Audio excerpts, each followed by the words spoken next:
What am I grateful for today? Family, God, life, as always.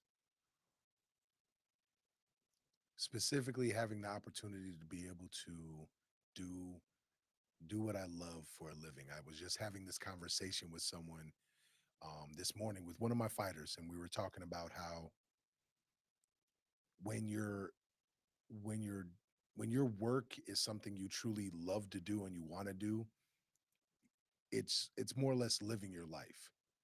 You just wake up and live your life, and sometimes life is hard, but it's there's still a beauty in it. So I'm very blessed that I get to do what I love, and it's not necessarily me going to work, it's me just going to live my life.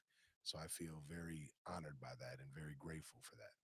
And I'm here with Pamela Fox, entrepreneur, and to me, superwoman. This I've literally watched this woman train firsthand, got to train next to her, and now she's out there doing her thing, killing it. What are you most grateful for? Well, thank you, Mark. I appreciate that. And thank you for having me on, of course. I am grateful for being here today. And of course, this beautiful spring day. I am very much in love with the weather right Mm. now. I'm all about the heat in the summer. So bring it on. Absolutely. I That's what feel I'm that. ready for. Training outside again. So Nice. grateful for challenging myself, like being here on my first ever podcast. You get to be my first ever, so maybe not the last, but Yeah, I my won't be the first. last. I won't be the last. You're doing too many things. There's no way I'll be the last. So So that's what's up. That's super dope. The weather is really nice out. I, it's hooping weather. That's what I say. But okay. So I say entrepreneur. What what is your business? What is it that you do? well, entrepreneur, as you can know, it's one of those that you wear a lot of different hats, Mm, and when you're an entrepreneur, there's not one thing that you're not pretty much doing. I feel like you do everything.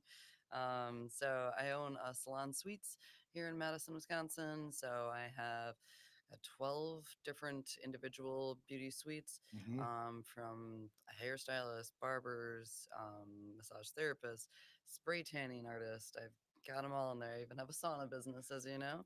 Another little side thing that's in there. And then I have my own business inside of that as well. Obviously, that I cut hair, body wax, all the good stuff.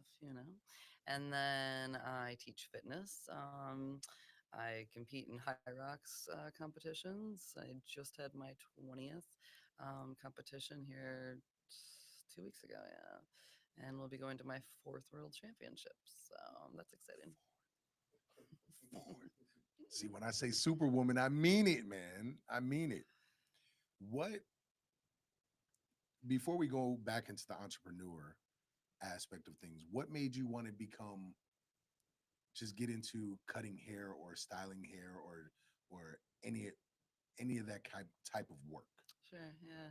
When I was growing up, actually, my mom's best friend from high school, she had a couple of them that actually owned a salon and ran one. And my mom was a frequent visitor of theirs, just to, like, that's how they had their friend time. You know what I mean? They got Mm-hmm. into the salon, did their hair, and I'd always take along. And I don't know, just something about one, doing something with my hands. I've always been that person. Like, I could never see myself sitting behind a desk and doing a 9 to 5 or Mm-hmm. doing a typical type of job like that. I've always been one to work with my hands, be with people, talk with people. Now I touch people for a living. It's kind of an interesting thing, It's kind of interesting. I know a lot of people with pandemic wise are a little scared. I definitely am like, no, my God, I need to get out and be with people. Like this is not like me.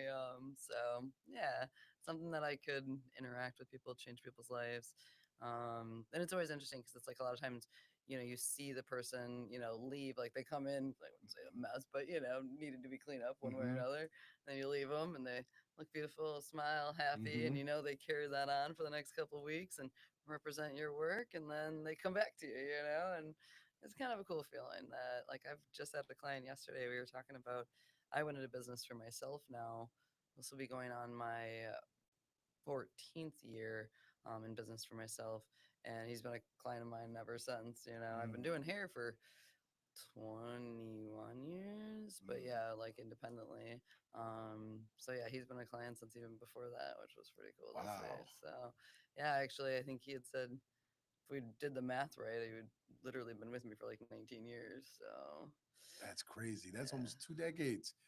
That's super dope. But that speaks to how really how dope you are and uh, how much you care to have someone that sees you on a regular basis for almost 2 decades. That just speaks to the volume and the quality of your work. So that's super dope. What made you want to run your own ship and have your own salon? I know we'll get into the suites and but what made you want to run your own salon and not just work for someone else?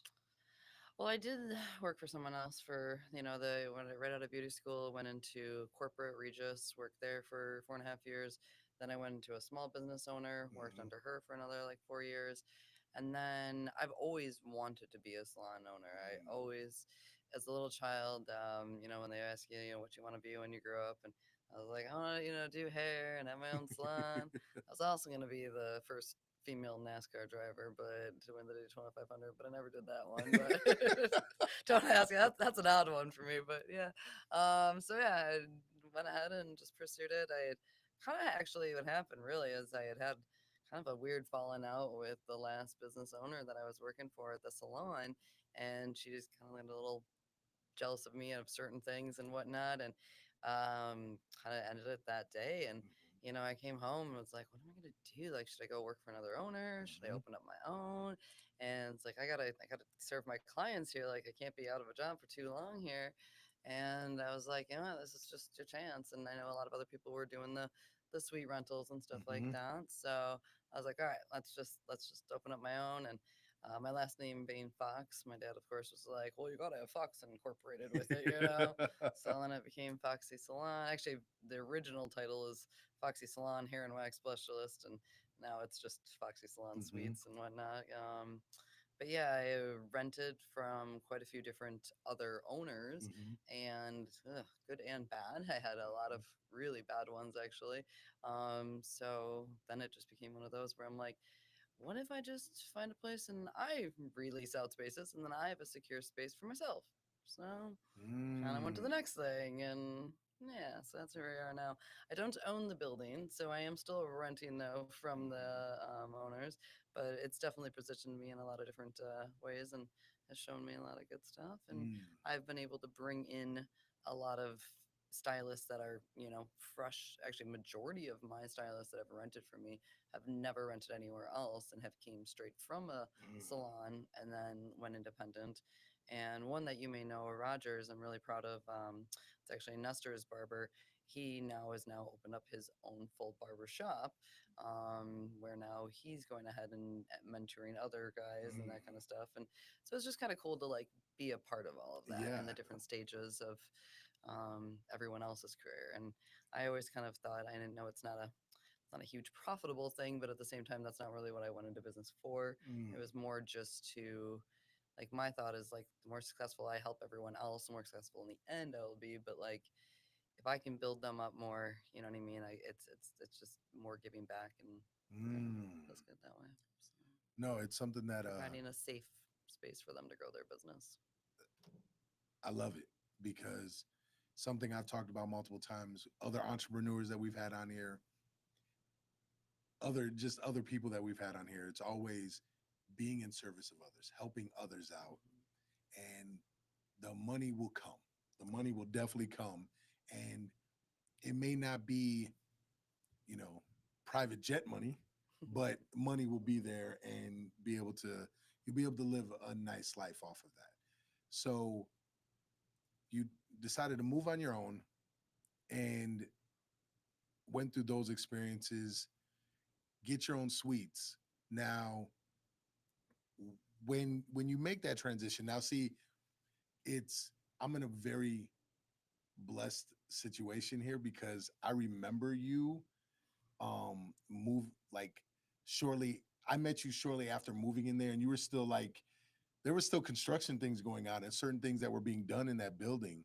And so what what was that like when you first get these suites and you have your business there, but the rest of the suites are open, and and now it's like, okay, I gotta fill these.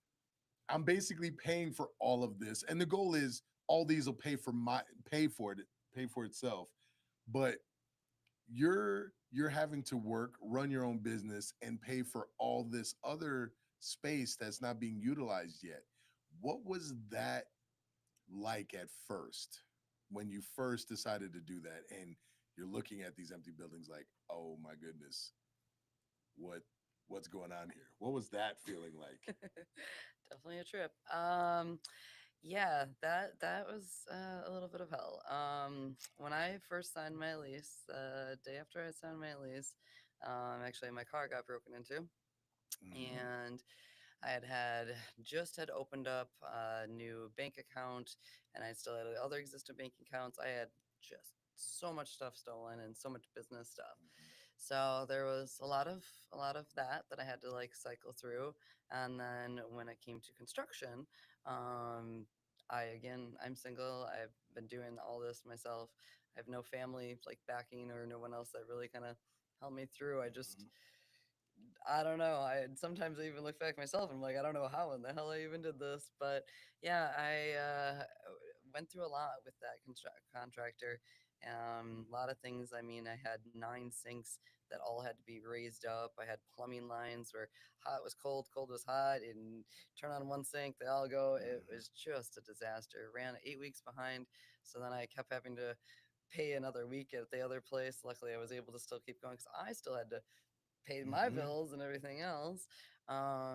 And then eventually moved in, and I had no tenants because I ran behind. I was supposed to actually have people lined up, and then they needed to get into a space, Hmm. kind of like me, and they didn't. They had to go sign somewhere else. Hmm. So I moved in, and then a month later, my mom actually went into the hospital, and she was there for 6 more months. And it was her deathbed. They said she was never going to make it out. And for, I think it was the first 8 weeks straight, every day I'd go down there and visit her and after work. And so I was trying to fill the suites, run my own business, to make ends meet. I was bartending as I still teach fitness then on the side, doing everything I possibly could just to keep afloat. And then obviously go visit my mother and see her. And it was very, very hard. It was hard to try to focus on one or another, and unfortunately, I did not feel. God, I think I got my first tenant like 2 months later, and I did have some good clients though that really helped me out in the move in and that kind of stuff, and they understood that I was in construction and I would do what I could. Obviously, still trying to keep myself afloat in fitness Hmm. and that kind of stuff and get going, which Carbon below me really Hmm. helped with that. And then I didn't actually get my full suites in. I was 2.5 years into it before I actually filled all of them, and it was actually after the pandemic when I finally had filled those Hmm. suites. Otherwise, yeah, I sat half empty for a long time while trying to pay back all of the different bills, and I did things the wrong way as far as taking the money out of different places and again running behind. And then my accountant, sadly, the day it was like a couple days after I moved in, had left, and then lot of issues because then I have all those different bank accounts. I had all these different things that had to be redone. I had loans all over. It was quite the struggle. It was. But Man. I pushed through it. Unfortunately, my mom did come home then 6 months later, but then she wasn't the same. She wasn't quite there, and she was able to survive for about another 6 months at home with a lot of care from family and everybody, and then had passed away then that following year. And so then that was a whole nother struggle bus to kind of go through and Hmm. to deal with all that. And again, just being single and making it work. And it's always one of those things when you are going through hard times, you just do. You look back at it and you're like, how did I even manage? Even like now, when there's not anything, that's like major, but you're just like, oh, I can't get this done and this done. But then it's like when those things hit hard, and you're Mhm. just like, something comes out of you, and you just Yep. make it work. You gotta just push through it. Um, yeah, just never quitting, never Man, stopping. what's the word? Excuse me. Corey used the word mm, a while back. Resilience. Hmm. Um, when I listen to you speak about that, and again, excuse me, I remember coming up there and somehow you still would have a smile on your face. You would smile while training. You would just say, when we talk about the suites, whenever you talked about the business, you never seemed like you had a doubt. And for someone that just took over a gym and bought a gym and had three clients at the time Hmm. and was watching the savings account just disappear, that was inspiring for me. And I should have told you sooner, but that really was inspiring to me to watch you believe in something so much and to not give up on it and just watch you go. I was like, damn, yeah, just keep showing up and doing the work. And that was awesome. And the fact that you were going through so much and you just, how easy would it have been just to sit down and say, I can't, Hmm. I can't. I'm just going to curl up under my blankets. I can't. Hmm. And every day getting up and doing it. That's absolutely amazing. And it like now the proof is in the pudding because I go up there now. I was just in the sauna, what, a couple weeks ago, 3 weeks ago, something like that. Everything is full. And it's not just full, people are coming in and out. And like you got clients through they have clients coming and going. And I'm like, man, she's killing it, yo. Hmm. She's absolutely killing it. Like, this is awesome. I'm like, whoa, there's someone's in that room. Whoa, that's dope. And so, how does that make you feel now? And you survived the pandemic. Let's Grateful. not get it twisted. Yeah. A lot of businesses didn't, and you survived that and came back, and now you're even stronger. How does that feel? Grateful. Very, very Mm, grateful. Yeah. Very grateful.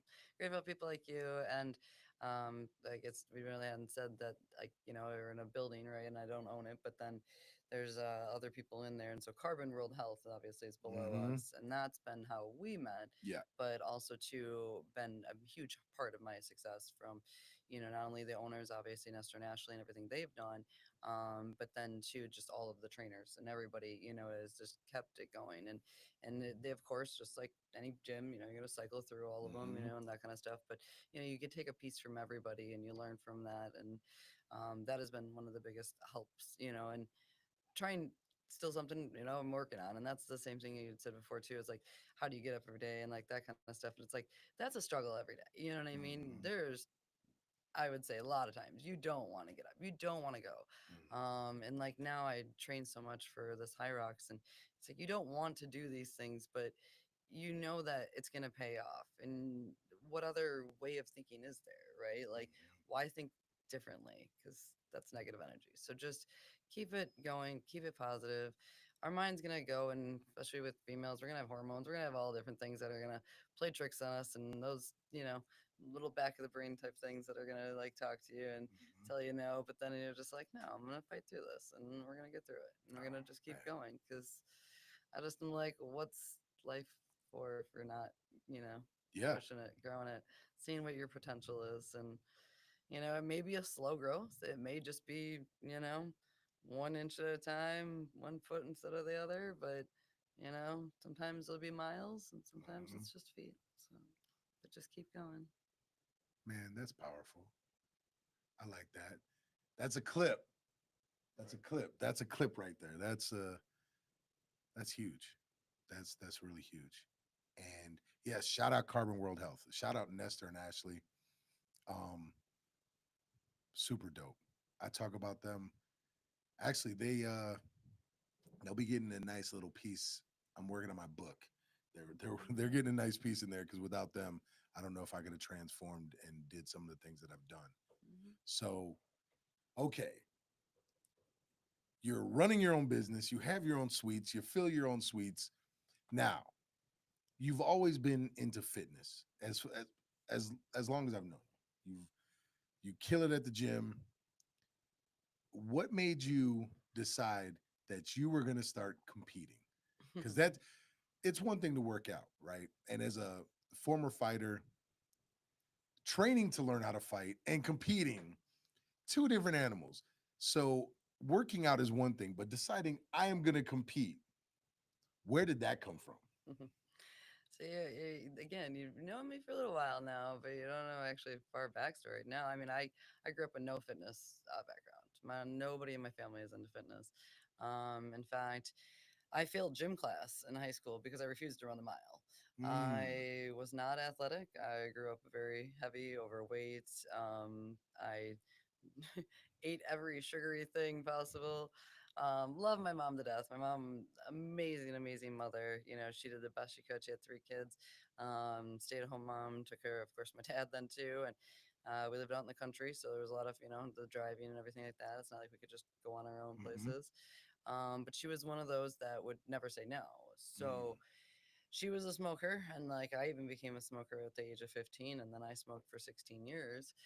Kind of just became a rebel. My brother was a smoker. Everyone kind of, and I went into a different aspect of things. mm-hmm, So no fitness, nothing. That was not my background. Then I got into my early 20s, and I don't know. Actually had kind of an old boyfriend that was like, "Yeah, you want to lose weight? You should start running." And then I literally just taught myself how to run, mm, and that's how that fitness journey kind of started. Was in my early 20s. Otherwise, high school, I've never competed in anything in my life. I never did sports. Middle school, they put you in a semester or whatever it is. mm-hmm, Of a like I did basketball and volleyball, and even then, every time only my mom would come to take me because they had someone had to mm-hmm. drive me. But then she'd be outside smoking and be like, "Mom, I'm gonna play. Can you come inside and watch me?" But it was never a thing of like encouragement in our Yeah, family. In our yeah. family, it was like one of those that if you remember like Back to the Future movies and Doc Mm-hmm. Brown and he's like, "You run? Who runs for fun?" Like you don't run. And that's literally what my family is like. mm-hmm. Run. What are you talking about? You run if you get chased or something. That's what you're at. You don't run. Now I'm sitting here freaking running 30 miles a week. It's crazy. Mm, But so that was the start of my fitness journey. It was kind of that, and then just kind of progressed. And I remember when I first taught myself how to run, it was like, well, let's just run for a minute and then walk for a minute. And I bought a treadmill and I bought a TV that had a DVD player connected to it, and I put in front of it, and then I rewatch episodes of Sex and the City and Home Improvement. Love that. It's great.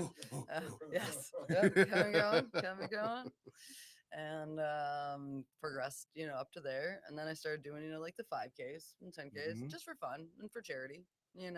Had a bunch of those. I got tons of shirts of those, of course, because that's what you get. And then let's see. I started Dragonfly. Actually, Mm-hmm. that's where I had one of the places I rented from was in Mm-hmm. the same building as our Middleton location, and crossed paths with the owner of Dragonfly, Megan Ryan, and she was looking for someone to trade with, to have her do her hair, and then they get the at Dragonfly we have yoga, fitness, all the Mm-hmm. good stuff. And I remember when she said that, and I was like, yoga? I don't do yoga. I just run. I just run. I didn't do any weightlifting whatsoever because Mm-hmm. I didn't say this earlier, but I was at one point, my heaviest was like 200 pounds. Mm, Then I got it in my head that, again, it's always things that stick in your head in different mm-hmm. places. But wanted to get down to 115 pounds, and Oh I wow. was way too skinny, way, way too skinny. Actually, I had a lot of health issues with that, and ended up with a blood transfusion. I had iron infusions for 3 years. Every couple months, I'd go in for a series of iron infusions, Oh wow. I think a lot of it was just not eating enough, right? Mhm. Not getting enough protein in, not taking care of myself that way. Nutrition is absolutely huge when it Mhm. comes to your life and your body. And yeah, I wound up with other health issues. And so it was funny when Megan had said, to trade, and I'm like, no, I don't do that. But then I was like, all right, let's give it a shot. Why not? Mhm. So from there, fell in love with their power up classes that now I Mhm. teach, and then a series of it's called Bikram is the type of yoga that I like. Mhm. Kind of fell in love with that, and so that kind of progressed into another whole thing, and then moved into where I was at now. Above carbon and Mhm. everything, and it was actually the that same year I quit smoking cigarettes, Mm. which is great, obviously. Actually, just last month here, I hit nine. Oh my God, I'm thinking it was 8 or 9 years now. 9 years, 9 years smoke free. And I was actually the first in my family to quit. Everyone else was the smoker, and Mm. now everyone's not smoking anymore. But I started gaining weight, and that's just kind of a natural Mhm. thing because smoking is a metabolism booster, and Mhm. I'm not encouraging anyone to smoke, but it definitely Yeah. does have that, and it's an appetite suppressant. And that's the first time I ever worked with a trainer. And if you know Ernest Mhm. Spurlock, he was over at Princeton Club, and he got me to do my first ever push up on my toes. Mm. And like he'll always say, I didn't get you to do it, you did it yourself. But it was just the right like wording, the right courage, the right, you know what I mean? Mhm. And I finally got that one push up in. And if you know what that like feeling is of doing Mhm. something for the first time, and then you're like, oh, I want to do this again. Yep. I Okay, want more of that. all right, let's try to we go for two. But same thing with my running. Let's do one more. It's always that power of one more. And from there is when I linked up and I got over. I was actually looking at carbon space, so I was Mhm. actually wanting to put my booth rental into where their space was first. Mm. I got pulled away from that into a project downtown where then that was supposed to be like a full salon. Long story short, didn't work out and came back to looking for spaces on the west side, but Mhm. Carbon had taken that space. And I already kind of knew one of the people that had worked there. I went to their grand opening, bought Mhm. one of their packages and stuff, and started working out there. And that's when Ashley was like, well, have you ever seen second floor? And I was like, no, my realtor never showed me second floor. And then I was like, oh my God, second floor. It's got windows. It's perfect. It's got the Mhm. individual rooms. It's got everything I wanted in the booth rental suites I was looking for. And so I was like, I'm gonna make this happen. And that's where Mm. that like this is the place. This is I don't care what the price is, but I'm gonna make this happen. And then of course started working out at Carbon and Mhm. doing their 6 week challenge and kind of went from there. And then I eventually became then one of their trainers. Again, like I said, they've had so many Mhm. amazing many trainers over the years, Mhm. and I've learned from each one of them different parts. But one of their trainers then was doing high rocks and doing a bunch of different other like DECA and Spartan races and all these Mhm. different competitions and winning too. Ellie was crazy at winning all Mhm. these things. And after the pandemic, I had joined an insurance team. Again, trying to make ends meet, try to do whatever I could. Mhm. Like I said, I was bartending, then selling insurance. I was teaching fitness, doing hair, running the booth rental. I mean, like I said, jack of all trades. Just Mhm. gotta do it all to make it work. And it was the insurance team. We were sitting on a Zoom call on New Year's Eve, and we all were committing to something out of our comfort zone. Mm. So it was like, okay, everyone commit to doing something out of your comfort zone this next year. And so some people were like, oh, I'm going to sign up for a Spartan race. Some people are like, I'm Mhm. going to do 75 hard. Some people are like, I'm going to read a book, every month. And we all just kind of picked Yeah. something that was different and out of our comfort zone. Mhm. And I was like, well, there's this thing called High Rocks, and there's a competition in 3 weeks in Chicago. And I know a trainer downstairs, and I'm going to sign up for that. Mm. This is like, why not? I have no prior training, no Mhm. real experience in it. I mean, Ellie, don't get me wrong. Of course, she, gave us some insight and stuff, but that's not what Carbon is. Yeah. They're not, Yeah. set up necessarily that way. And I had never again competed in anything. Mhm. And I went out there and I did the thing. It was not like when I look at what I did then to now, I'm like, oh my God, that was crazy. But you didn't really know. And Yeah. Yeah. But back then, it was also High Rocks was just starting up and they were a lot smaller. Hmm. And that I had gotten fourth place in my age group. And let me tell you, I ran an extra lap and then, no, wait, no, I skipped a lap. That's what it was. I skipped a lap for one of the beginning ones. And then later I was like, well, I should back up to what High Rocks is. Um, High Rocks is an 8K total run broken down to 1K runs. In between each of the 1K runs, there's a functional fitness exercise. So it's a 1K run, then you have a 1,000 meter skier with a skier machine, 1K run, 50-meter sled push, 1K run, 50-meter sled pull with the rope, 1K run, 80-meter burpee broad jump. Those are the worst. Another 1K run. Then you have a 1,000-meter rowing machine. Another 1K run. Then you have a 200-meter kettlebell farmer carry, another 1K run. Then you have a 100-meter sandbag lunges, another 1K run, and then you finish with 100 wall balls. You know, I'd And it's rather all for fight. time. I'd rather fight. Fighting is just seems way easier than that. I tell people all the time, all those competitions are way harder than fighting. I don't care what anybody says. That is a different mental attitude. I would rather just come on, let's punch each other and kick each other and let's hug it out afterwards and have a shot or something or Mhm. have a glass of whiskey. So you're doing this competition. And yep, and so with the 1K runs, depending on the size of the venue, you may Mm-hmm. do, one lap, two laps, three laps. Some venues are so small you're doing four laps, to get that 1K Mm-hmm. in. And my very first race, yeah, I had skipped a lap because I couldn't figure out counting my laps.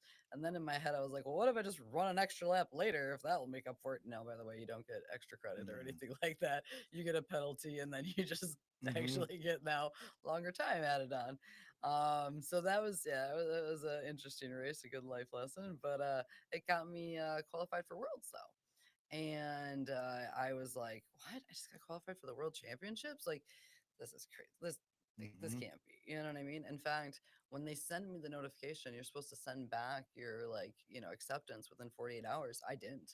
I didn't. And I told Ellie, I was like, I'm not an athlete. Like, this was just like luck. Like, I don't know. Like, I'm not like I don't really belong here. Oh. Like this isn't my thing. And so, luckily, between Ellie and then there was another gym member, actually a couple of gym members had gotten qualified. With their encouragement and just kind of, like, all right, again, I guess try something I've never Mm-hmm. done. Mm-hmm. All right, I'm gonna accept this. And then I did do one more race in between that and then the World Championships, which then was in Vegas that year. And went out with Ellie and then the other guy. And yeah, that right there is what sold me on High Rocks, though, is once I got to the Worlds and I got to meet people from all over the world. And Mm-hmm. because it is a world championship. Mm-hmm. Now, back then in 2022, there was 1,500 athletes that competed in that World Championships. Mm-hmm. Next month, the World Championships is back here to the US. It hasn't been back to the US since. It's been all over in Europe and everything. It is now going to have 5,000 athletes and over 550,000 athletes competed this last year. And we still have some races. There's, I think, two or three this weekend. And there's, I know New York is the last of the US races for the season. And then Mm-hmm. the season ends technically then after Worlds. But then there's races right afterwards. I Yeah. mean, because it's worldwide, it's all over.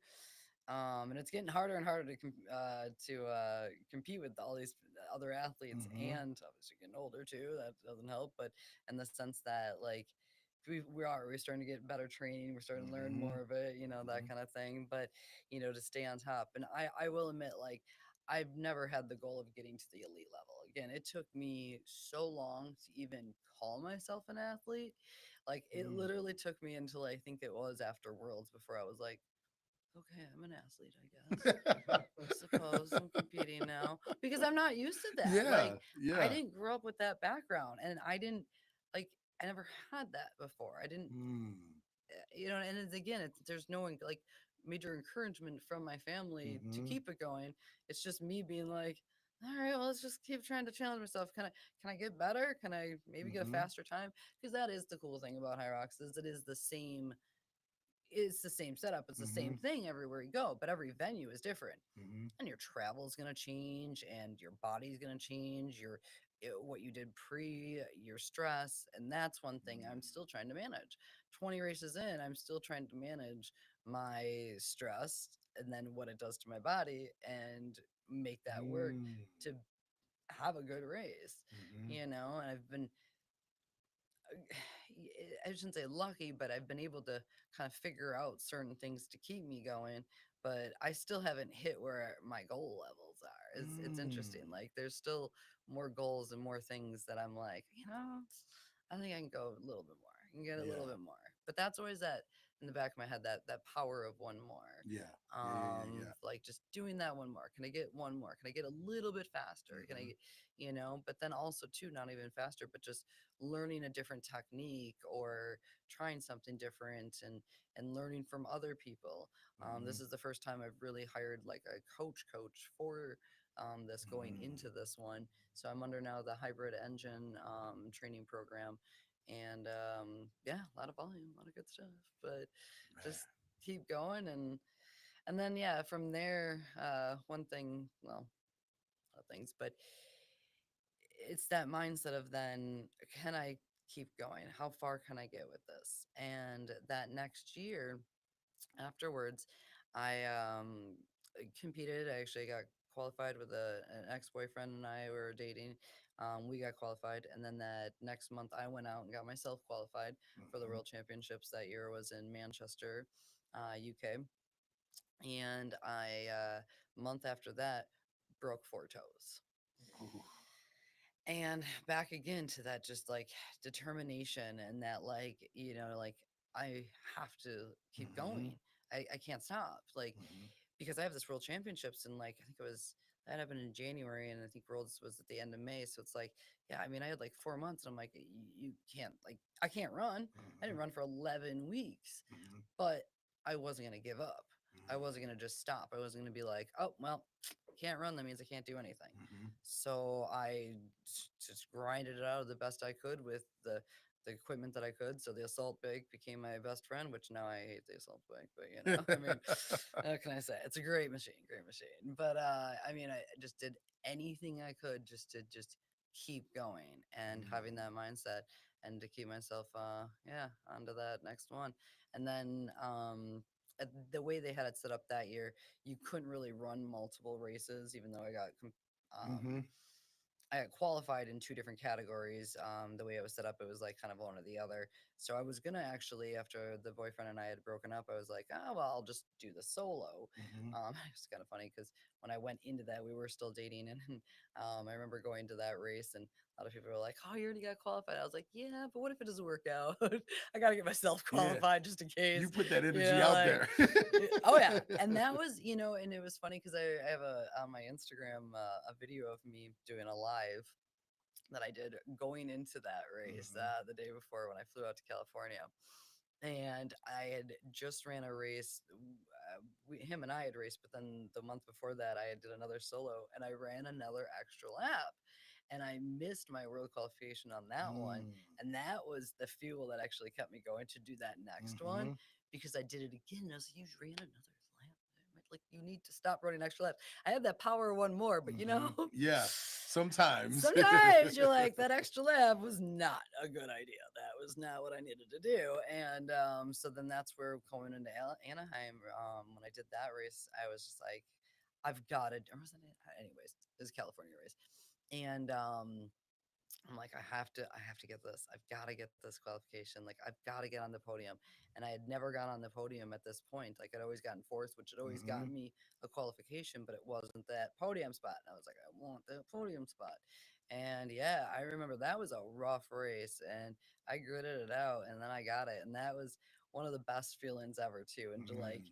say that I had fought so hard, and then I actually finally achieved that goal, Mm. and I think that's what's kind of been keeping me going, is just Mm-hmm. like, all right, even on those, like, I mean, today is a double threshold day, and it's like runs, and it's grinding, and you've got a couple hours of sessions, and you break them up obviously, but like those second sessions, and especially after standing all day and talking all day and everything else, I'm like, I don't want to do it, Yeah. but I know that it's going to pay off. Yeah. And I know those like hard days, same thing with like, painting walls at midnight in the salon, like they're going to pay off eventually. You Mm, just, you got to have that faith and you got to have the belief that it is going to come through. And then if not, what's your alternative? I I love that. mean, Love that. it's got to get going. Yo, you can, first of all, let me, wow. I love everything about that. And I think everybody will love everything about that because it's something about it's something about choosing to just want to get better at something. And again, not just going to lay down. I'm not just going to stop here. I want I want to do better. I want to do better. I want to do better. I want to do better. And the fact that I love the transition where you talked about you finally accepted that you were an athlete. That means you finally your confidence level changed. You finally accepted the person that you were becoming. Mhm. And that is like such a pivotal moment in someone's life when you just choose, first of all, when you do something that's uncomfortable, Mhm. completely out of the norm, enjoy it, and then accept this path. You did something dope. Okay, I'm going to Worlds. I'm an athlete. Now, some people, some people would have said, "Yep, I'm an athlete. I made it to Worlds. Whatever I do, I can do." You, on the other hand, I'm an athlete. I'm going to Worlds. That's not enough. I want more. I want to see, I want to become the greatest that I can become to get there. And the fact that now you're training, doing specific training for that shows that. I would, this is something that I had to do as a fighter, something I do with my fighters to navigate that stress when you are going, when you are an athlete, when you are about to do something incredible that very few people do, that almost nobody would understand. I have to imagine, even though you said there's 5,000 people that'll be at Worlds, Mhm. that's a lot for that event. But in comparison to the world, that's a Uh-huh. very small number. Mhm. So, what you're about to do, not many people would even attempt to do, let alone can do. When navigating that stress, I would say, have have you learned, I'm guessing you have, and I just maybe you haven't put a name to it. Have you learned that other side of you? Have you seen that other side of you? So I'm sitting down with Pam right now, right? I'm sitting down with Pam. Pam's chilling, she calm, talking, everything's good. But I imagine there's a different person when you're in the middle of that race. Mhm. A completely different raw person that is like, I am ready to destroy the world in order to get up on that podium as first. Mhm.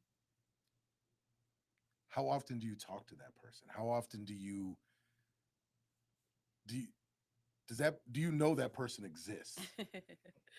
Yeah, like you said earlier, like, you train with a smile on your face. Yeah, no, when I'm competing. When I'm Mm-hmm. competing, it's funny because it's like I don't even think of anyone else in there. And one of the things I like about High Rocks too, and there is multiple different divisions, but Mm-hmm. I've done more of the single and the solo races than I have of the doubles or the teams and everything like that. And it's me against me. I'm just competing against Mm-hmm. myself, and that's what I like. And I'm just out there running my race and fighting my own demons and everything that's going to come up from, like I said, all of the pre-stresses that I had before, and the race and leading up to it, the travels, no matter what it is. It's like I'm fighting my own self every single race, and every race, that's what is interesting about it, is that yes, it's the same course like setup, but it's a different race every time, Of course. and you're a Of different course. person each time. Yes. So each time something else is going to come in there, and you're Yes. going to have another new struggle there you're going to battle with. And for that entire time that I'm out there, I am just repeating the same thing to my head, like of what I want to get to and where I want to go, and try to visualize that, like seeing myself on the podium, you know what I mean? And like sometimes, Mm. like when I go out to a race and I'll put on my clothes and take a little selfie, and I'll be like, okay, this is what you're going to be wearing at the podium. This is what you're going to do. Ooh. And one of the people that, like, yeah, one of the people that leads us off in the race, Danielle Gardner, is amazing, amazing. She is the High Rocks hype girl, of the North America. But she always says, you know, where do you want to see yourself there? Where do you want to see yourself, you know, during this race, after this race? Where do you see yourself at the end? And say that's where I visualize myself, try to be there at the end, what my goal is. And so I had actually recently put that on my Instagram that Mm-hmm. I take, and I started this actually last season. So I kind of didn't finish that with the other worlds then. So I went to Manchester, did that one. Actually, I just got a new partner instead of doing the solo because of the broken toes. I was like, it's my first race back. Let's just replace my partner because I Mm-hmm. couldn't do both. Okay. And then the next season, it was the entire season, all of last year, I fought to get that next world championships. And again, with the like recovering from the broken toes and Mm-hmm. everything like that. And there's still issues there, but I don't let it, you know, try to bother Mm-hmm. me. I'm like, can I get faster? Can I get more? And that was my goal last year of like, just get back into the worlds. No Mm-hmm. matter what it takes. And I literally did. I think it was like 7 races or something like that last season, 6 or 7. And it was the very last one, 2 weeks. It was like 2.5, 3 weeks before. So next week actually is my birthday. I'll be 41. And so last year when I was turning 40, went out to Nicaragua for my birthday just do me, you know, Mm-hmm. kind of do my visualization, do my focus. Came back, went and raced a couple days later, got my first place, got my championship qualification, which is what I've fought all season for. But I always think about that too, is like, I was like, you know, we always look at like, well, why do I have to go through this? Why did I do this? Blah, blah, blah, blah. And I always love it. Ed Milet always used to say, and still does, and I think a couple other entrepreneurs say, you know, it's like life is happening for you, not Yes. to you. Okay. Yes. So you're not a victim, and this is always happening for you. And I look at that and I remember like thinking, God, why did I have to run so many races, you know, to get that? But then it's like when I finally got that, it was like, oh my God, this is why. And Mm-hmm. like the timing and everything, you know, Mm-hmm. and it was. And then 2 weeks after that was Worlds in Nice, France. So then I had to scramble to try to get a Nice trip planned and Mm-hmm. everything else, which obviously turned out to be amazing. It was great. And then here now we're into this next season where again then you have kind of the summer off and come back in. And here I have won a couple of races now in my age division, in the open waves. And because of High Rocks growing super fast, it's great. They've changed their qualifications, and again, it's making it harder and harder to get qualified. And unfortunately, my age group now in the 40s doesn't have as many qualifying spots. And so, even though I've gotten first a couple times this season, it wasn't enough. Mm-hmm. And now, actually, going into next season, only the pro category will be able to get it. The difference between open and pro is just the weights that they do. It's the Mm-hmm. same race. A lot of people will say, I mean, they're both hard, and some people would say, and you're running faster usually in the one, but I mean, again, it's still a competition no Mm-hmm. matter what it is. But it wasn't until the U.S. Championships just now 2 months ago that I get that qualification. But I've ran now, I think there was 5 races prior to that I had ran, you know, this season. And again, same thing where I thought I was going to get it, and nope, nope, nope. And it's just like you kept fighting and kept pushing because I was like, I'm getting this next one. And so it's at Carbon there, we have like a little goal board of like, you know, what you're going to do for the season. Mm-hmm. So like I got my goal on there, like get qualified for High Rocks again, you know, get that World Championships. And so now I got my qualifications. So that great next month here, like I said, in Chicago will be my fourth. And next season, I mean, I haven't made up my mind. I mean, I think most likely my goal will be Mm-hmm. get qualified again. I do love this sport and I love everything about it. But yeah, you know, I just kind of pick another goal point, another challenge. You know, can I Mm-hmm. get there? Can I do this?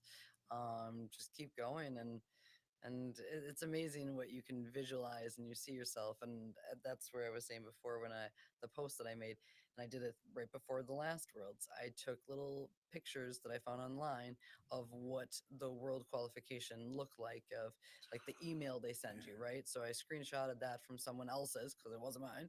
And then last year was Nice, so it had like a background of Nice. This year it's Chicago, so it has a background of Chicago. And it has all of these things on there that like represent that, and it's on my phone. So every time I open my phone and I look at it, that's all I see is you are qualified, congratulations, you are Man, qualified. So before it even happened, I'm visualizing it and I'm looking at it every day, and every race before the race I'm like, all right, this is what your goal is. So yeah, I think no, that's like that's where a lot of that visualization and just mindset wise goes, is just the focus on that angle. the this is something that is talked about often. And for me, I speak about it probably every day. The the law of attraction, Mhm, and it's something that, as a coach, constantly talking to my fighters about. You have to see it. You have to see it. If you can't see yourself there, how are you going to get there? mhm, You have to see it. You have to believe it. Our mind doesn't understand that it's make believe, so it will do some impossible things to get us there. And it will allow us to push any limit that we think we have further, because in all actuality we are very limitless. mhm, And so hearing you talk about this is incredible. It's something that I just broke this down to my fighters on Tuesday. I was like,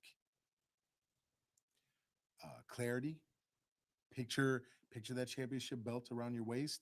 mhm, Picture yourself taking pictures with your family with it. Picture where it's going to sit in your car when you drive home. Picture where you're going to put it. mhm, Picture every pic Imagine, just picture the weight of it, mhm, right? And hearing you talk about that, even to the point where it's like it's on your phone. mhm, Like if I brought you to my gym right now, I have multiple things taped to my desk. I will own 3 gyms. They're all making X amount of dollars. I'm coaching this. I'm doing this. I'm going to speak to this many people. I'm going to do. It's like I have it so ingrained in my head. I know the biggest place I want. I know how many people I want to speak to at one time. I have that number in my head right now. I picture myself walking in a truck, driving to it. I picture exactly how it's going to go, who's introducing me. It's just there. So you have to have clarity of it, and then you have to do the work. You have mhm, to do all the work. And listening to you, nothing is stopping you.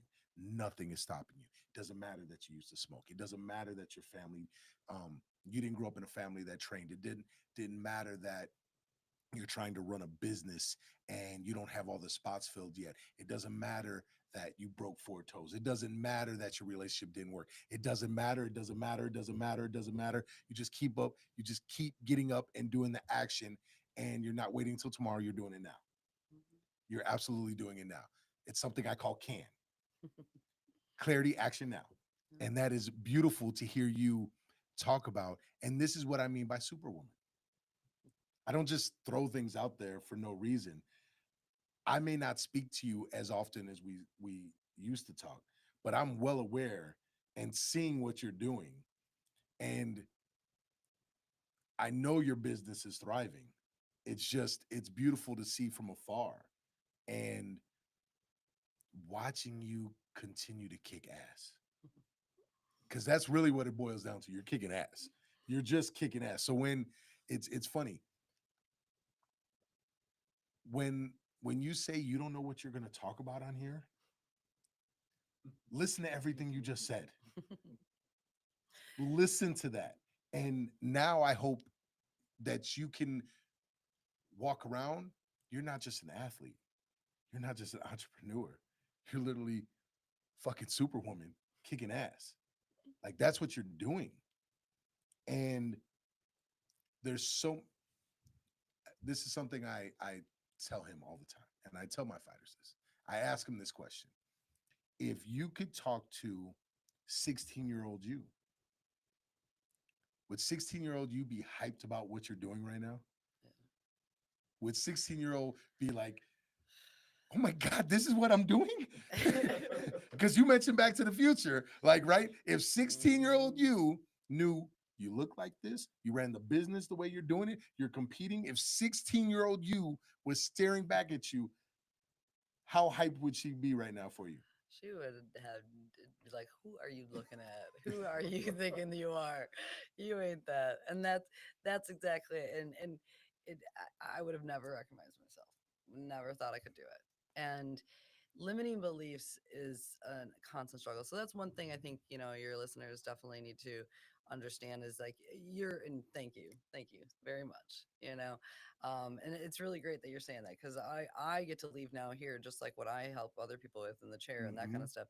You know what I mean? With that confidence boost, with Mm. that extra thing. But it is a struggle every day. Oh Like yeah.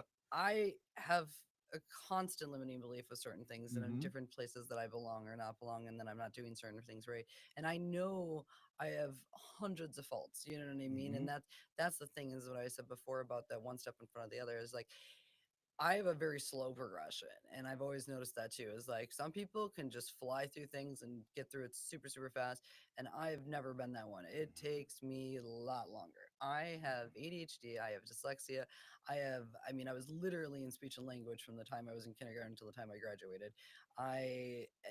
I've always struggled with so many different factors and things like that, and also again, not having I don't have the family encouragement. I don't have the spouse or any of these other type of things. You know what I mean? It is just me. So there's going to constantly be this remembrance every single day of this isn't your place. This isn't what you're supposed to be doing. But there's this thing about it though is you just keep showing up. And like when opportunities come, I've learned to take it. Do you know, like this being the first podcast, I no. You don't understand. I didn't sleep at all last night. Did not, wasn't feeling that great about this. Wow. I was like, this is gonna be bomb. I took all these different like notes. I've like reread Wow. on my way here, but this is again back to the visualization thing. Like I had put all this stuff out, and then it was literally this is all that I printed out. Not that I'm looking at it, but like re-listening to it, like you put it on your phone and then have it speak to you. I have redone all of these things and listened to it now 5 times today, including last night and everything. Why? Because it just I needed that. Like I needed that. Mm-hmm. Like But the Preparation. thing is also it's the exact same thing as what I have done before. Stepped out of my comfort zone.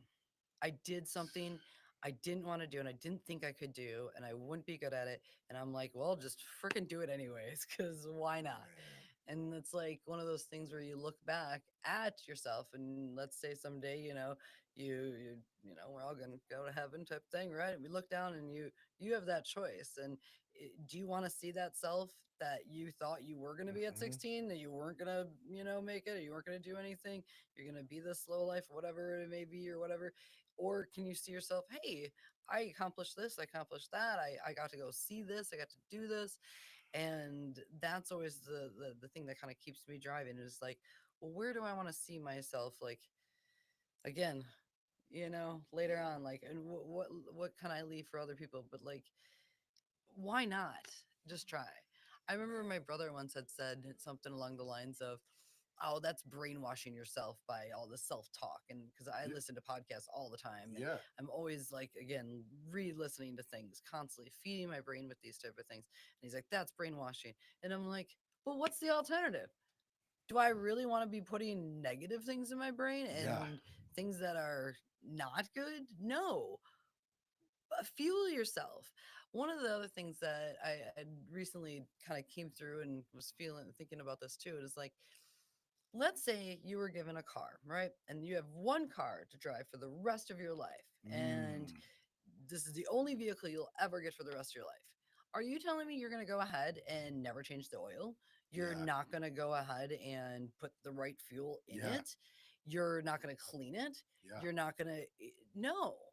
If you have one car the rest of your life to drive, and that's the other thing, and even myself who doesn't sleep as much as I need to, I know I need to. I literally, as I was thinking about this reference, I was like, again, and this is how I make it through every single day. I kind of think things through this way, and I like dawned on me when I heard this, and I was like, you're not resting. You can't run the car all day long Mm. and then never rest, right? Your car needs to have a break, right? Yeah, Otherwise, it is going to blow up. exactly. And I'm like, wait a second. What are you doing to yourself? Yeah. You can't just keep, you need to learn how to rest more. And I need to have that recovery. And I need to like dig in order to compete the way I want. And Hmm. that's where I even said, even this last race I just did, I was like, you need to manage your stress levels better. And I had the race ended up, I had to change the dates and the categories and just a bunch of stuff. And I did it actually because I wanted to give back more to other people. So my judge, I became a head judge, and my role and whatnot. The opportunity came about, and I decided to actually, because it was my 20th bin, because more or less I had already got my qualification, and I was there just to kind of feel out some certain things and whatnot, and to be there for other people at this point. Still being there for myself, and that was the struggle. But like I changed my race so I could then Hmm. have this opportunity of this head judging role at a position I really wanted because I want to grow more in that aspect of the things Hmm. too and on the other side of High Rocks. But when it came down to it, I thought about it later, and luckily, I should say luckily, but I was able to manage a decent finish after all. It wasn't what I wanted though, and that's the thing is I still didn't get what I wanted, and I know it was because I wasn't rested. Hmm. I did not feel the right way. I did not de-stress myself enough times. So now Hmm. here going into worlds, that's why I'm like, all right, this next few weeks here, you got to buckle down. You got to get. That's why I hired a trainer. You know what I mean? Hmm. Like, and I'm getting better with that. It's always been hard for me to spend money and to do those type of Hmm. things because I'm like, oh, I can figure it out on my own, and I do. But I feel like I could do better if I Hmm. then learn from people who are better than me. And that's why I do keep showing up to different stuff and challenging myself that way. And I'm relearning that vehicle thing. I'm like, this is the only vehicle I have, So when it comes to my fuel and like everything, it, try to be as strategic as I can. I mean, you're gonna have slip ups. I'm gonna have, Yeah. different things that are going to come up, and there's going to be reasons like today where it's like, all right, well, I really want to make sure at least I have some of this prepared. But then when it comes down to it, I'm like, yeah, I don't care if it's a nap I got to take later, but you got to find time to rest your vehicle or rest your body and to make everything else stronger. And yeah, what I so love, what I love about I can everything that ramble, so yeah, no, sorry. you're good. What I love, basically, what you just talked about is when you were talking about your brother. Our brain is going to be filled with something. It's always it's always yearning for knowledge. It's always learning. It wants to get something. Otherwise, we just die. What you feed it is so important. And why? And you hit the nail on the head. Why not something positive? Why not self belief? I. It's funny. There's so many. I didn't realize that there's so many people that think they're below average. Just as they just think the worst about themselves. It doesn't matter what they're doing with their life. They just think the worst. And it's like, do you even understand how hard it is to be alive? First of all, the fact that we're here is a miracle. Like, it's mind blowing. That's just step one. Now, if you're doing something with your life, if you're it's like, why not take the chance to believe in yourself and believe positively in yourself? I don't think it clicked for me until after COVID what Ali truly meant when he said, I'm the greatest. It had nothing to do whether he won or lost. And listening to his interviews and him talking about whether I'm the champ or I'm not the champ, I'm still the greatest. He never downed anyone by saying he was the greatest. He just believed he was himself. He's the greatest version of himself right now. Hmm. Tomorrow I'm gonna get better. And tomorrow I'm gonna get better. And tomorrow I'm gonna get better. And you're constantly learning. Hearing you talk about this, first of all, I'm sorry that you were so stressed, but I'm happy that you I came still in. gave. Yeah, I appreciate it so much. You This is why I wanted to talk to you though, because the way my the gift I have, it helps me night and day with this. It helps me with coaching. I just see people for who they are, regardless if they see themselves like that. Hmm. So when I knew I wanted you on here, I knew exactly why. I didn't know how in depth. I didn't know a lot. I've learned a lot of things about you on this journey today, but I knew why I wanted you here. And your story is absolutely amazing. And listening to the transformation and the understanding of your own mind and obstacle after obstacle, that's absolutely like I hope you inspire not just women, but I hope a whole bunch of people get inspired by you out there that are like, oh, wait a minute. She got into this. She became an athlete basically just because she wanted it. She was just going to try something different. Hey, Hmm. my insurance company said, let's try something different. So I'm just going to try something different. Oh. And you lived outside of your own comfort zone and found something dope. That's, to me, that's absolutely incredible. So before I let you go, the podcast is You Control You. And I believe we, I believe a lot of times we do not, a lot of people don't control their own car, right? They're not in control of their own mind. They're not in control of what they do. They're reacting to everything instead of just able to live their life. They're surviving. And everybody has a moment or moments in their life where it's like, ooh, I gotta, I don't like the direction that I'm going in right now. And I don't feel I'm recognizing I'm not actually driving.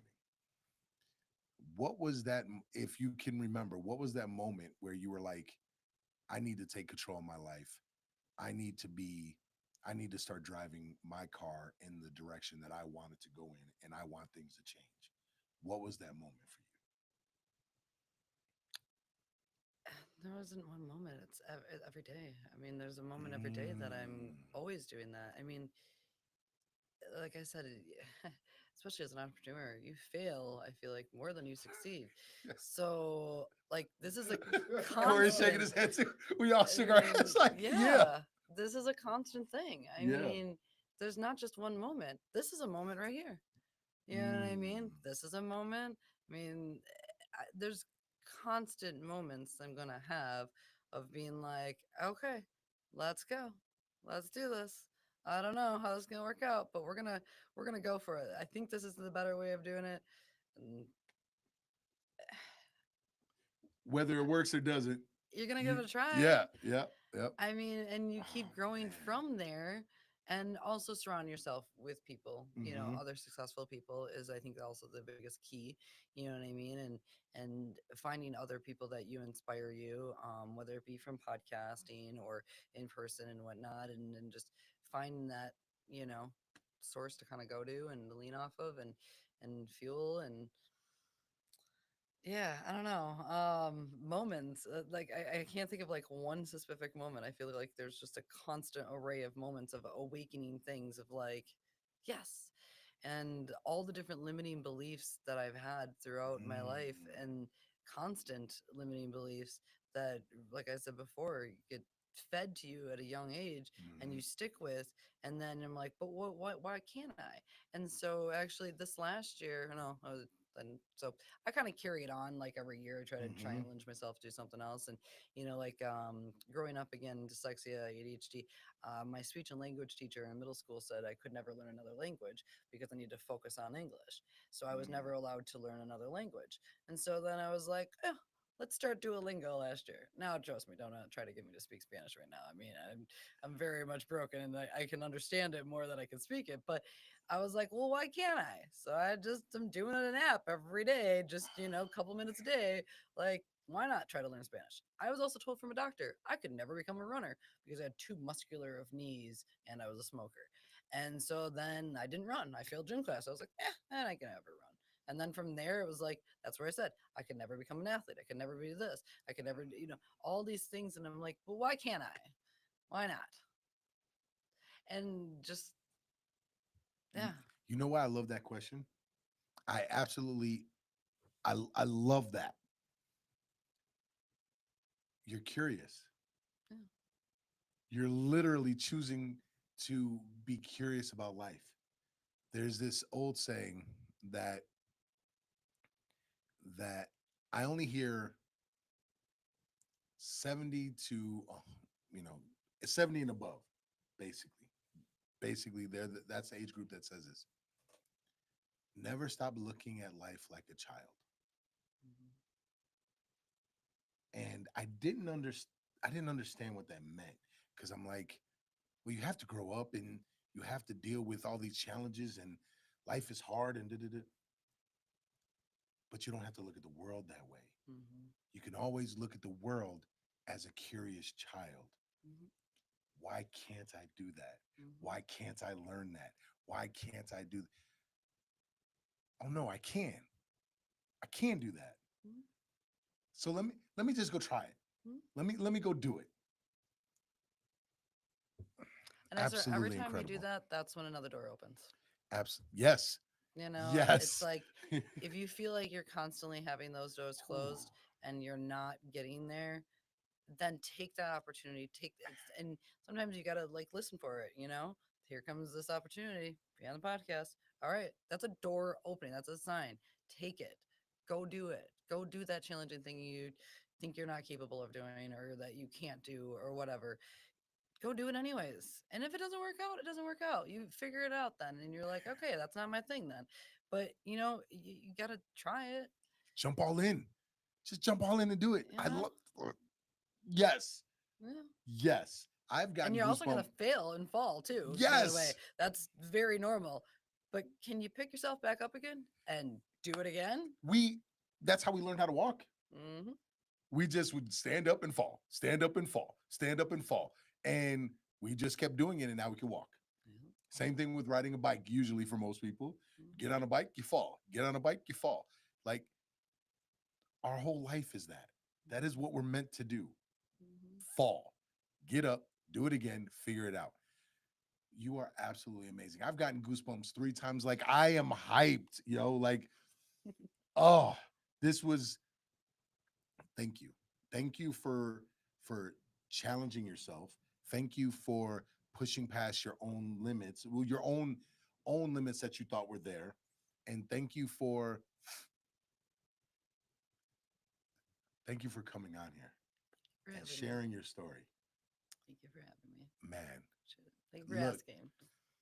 uh, You're if asking. if you didn't get something from this episode, um rewatch it.